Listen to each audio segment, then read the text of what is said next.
सोचिए आप पिछले कई महीनों से नौकरी ढूंढ रहे हैं। रोज लिंक्डइन, वर्क इंडिया, व्हाट्सएप पर एप्लीकेशंस भेजते हैं, रिज्यूम बदलते हैं, लेकिन हर बार एक ही जवाब आता है कि we will get back to you. फिर एक दिन अचानक आपके फोन पर मैसेज आता है कि congratulations, your profile has been shortlisted, जिसमें सैलरी 40,000 होती है, वर्क फ्रॉम होम, और सबसे बड़ी बात रिक्रूटर कहता है कि उसने आपका रिज्यूम खुद देखकर आपको शॉर्टलिस्ट किया है। और अब आप उसकी प्रोफाइल देखते हैं, प्रोफेशनल फोटो, कंपनी का लोगो और बिल्कुल कॉर्पोरेट लैंग्वेज। आपको लगता है कि इस बार सच में आपकी जॉब लग सकती है, लेकिन फिर इंटरव्यू लिंक आता है, कैमरा ऑन होता है और सबके सामने फॉर्मल शर्ट पहना हुआ बैठा एक व्यक्ति। वो आपके रिज्यूम की डिटेल जानता है, क्वालिफिकेशन पर सवाल करता है, सैलरी एक्सपेक्टेशंस पूछता है और फिर बिल्कुल जेन्युइन एचआर की तरह इंटरव्यू लेता है। और कुछ घंटे बाद ऑफर लेटर आता है जिसमें लिखा होता है कांग्रेचुलेशंस, यू आर सिलेक्टेड। लेकिन असली कहानी इसके बाद शुरू होती है। एचआर कहता है कि बस 2,000 रुपए रिफंडेबल सिक्योरिटी डिपॉजिट जमा कर दीजिए। आप पेमेंट कर देते हैं, फिर 3,500 बैकग्राउंड वेरिफिकेशन, फिर लैपटॉप सिक्योरिटी, फिर ट्रेनिंग फीस। हर बार एक ही बात, this is the final payment. लेकिन एक्चुअल में फाइनल पेमेंट कभी फाइनल नहीं होता है। कुछ समय बाद आप कॉल करते हैं, फोन बंद मिलता है, लिंक्डइन प्रोफाइल गायब, वेबसाइट बंद, ईमेल बाउंस, और तब आपको समझ आता है कि जॉब फेक थी, एचआर फेक था। लेकिन सबसे बड़ा सवाल यह है कि अगर एचआर फेक था तो इंटरव्यू में आपके सामने कौन था? और अगर अब आर्टिफिशियल इंटेलिजेंस की मदद से स्कैमर्स आपकी आवाज, चेहरा, रिज्यूम और पूरी रिक्वायरमेंट प्रोसेस तक को बिलीवेबल बना सकते हैं, तो आने वाले समय में फेक एचआर और जेन्युइन एचआर के बीच फर्क करना कितना मुश्किल होने वाला है।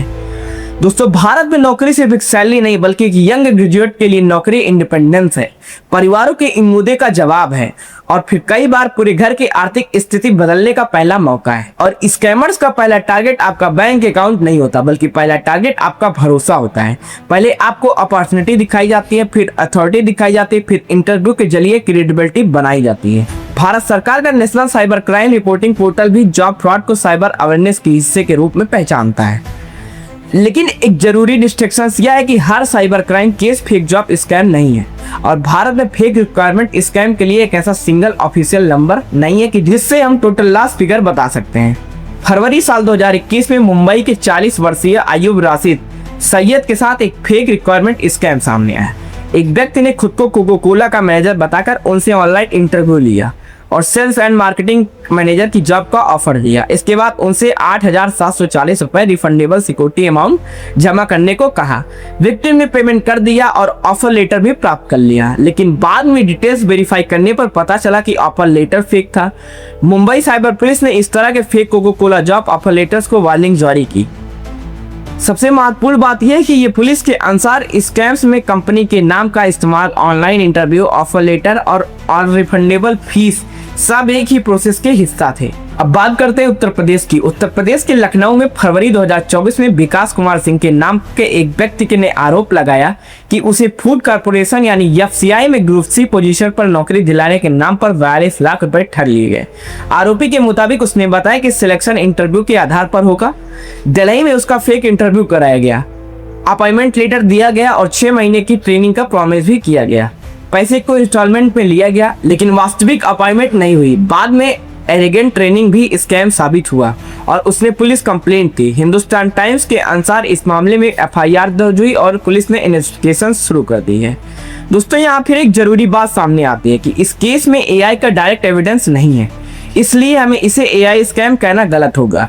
लेकिन यह केस हमें दिखाता है कि फेक इंटरव्यू कितना पावरफुल साइकोलॉजिकल टूल है। अगर स्कैमर सिर्फ एक मैसेज भेज कर 22 लाख मांगे तो शायद विक्टिम सवाल करता, लेकिन पहले इंटरव्यू हुआ, फिर अपॉइंटमेंट लेटर मिला, फिर ट्रेनिंग स्ट्रक्चर बनाया गया। यानी स्कैमर ने विक्टिम को यह महसूस कराया कि जॉब प्रोसेस वास्तविक है। असल में रिक्वायरमेंट प्रोसेस नहीं बल्कि पेमेंट प्रोसेस को आगे बढ़ा रहा था। सवाल यह है कि जब फेक एचआर स्कैम्स पहले से होते तो एआई को लेकर इतना डर क्यों है? क्योंकि एआई ने स्कैम को तेज और ज्यादा पर्सनल बना दिया है। पहले 1000 कैंडिडेट्स को अलग अलग मैसेज करना मुश्किल था, लेकिन एआई कुछ ही समय में हर कैंडिडेट्स के रिज्यूम के हिसाब से मैसेज, क्वेश्चन और फॉलोअप तैयार कर सकता है।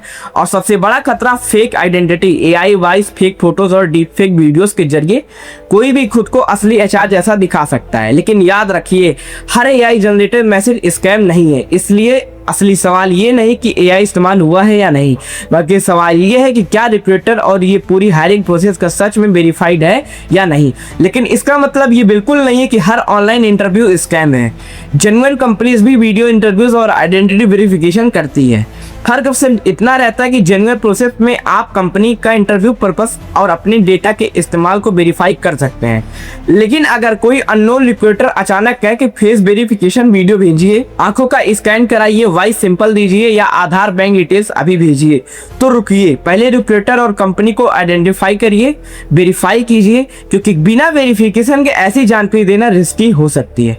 दोस्तों, पूरी डॉक्यूमेंट्री से अगर सिर्फ एक बात याद रखनी है तो वो है जॉब के नाम पर अननोन रिक्वायरमेंट को कभी भी अपफ्रंट पेमेंट मत कीजिए। रजिस्ट्रेशन फीस हो या सिक्योरिटी डिपॉजिट, लैपटॉप चार्ज या ट्रेनिंग फीस या रिफंडेबल पेमेंट के नाम पर कुछ भी हो, स्कैम का तरीका वही हो सकता है। अगर रिक्रूटर कहे कि आज पेमेंट नहीं किया तो ऑफर कैंसिल हो जाएगा, तो एक्साइटमेंट में फैसला मत लीजिए। पहले कंपनी की ऑफिशियल वेबसाइट और कैरियर्स के पेज को चेक करिए, रिक्रूटर की आइडेंटिटी को इंडिपेंडेंटली वेरीफाई करिए और फिर कंपनी के ऑफिशियल कॉन्टैक्ट नंबर से कंफर्म करिए।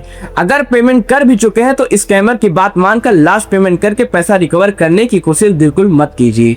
दोस्तों, आपको क्या लगता है कमेंट बॉक्स में अपनी राय जरूर दीजिएगा और अगर वीडियो अच्छी लगी हो तो वीडियो को लाइक करके चैनल को सब्सक्राइब जरूर कर दीजिएगा।